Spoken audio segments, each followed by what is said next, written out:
The drawing for 7 out usually happens at specific times, and these times can change depending on where you are and who is organizing the lottery. Okay? It's important to know when the drawings take place so you can participate and have a winning chance.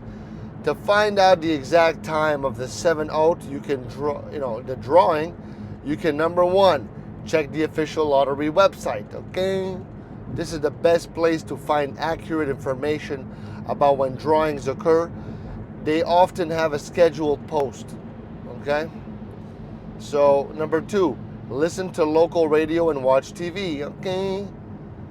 Many radio and television stations announce the times for lottery drawings.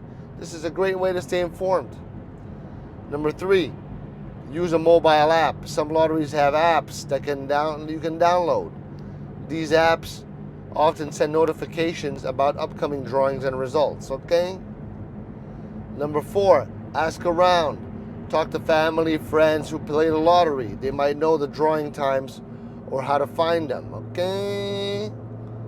By keeping an eye on these sources, you can make sure you don't miss the 7 out drawing and have a chance to win exciting prizes. So good luck. Okay? And yeah, see you later. Okay? Jesus is Lord. Ciao.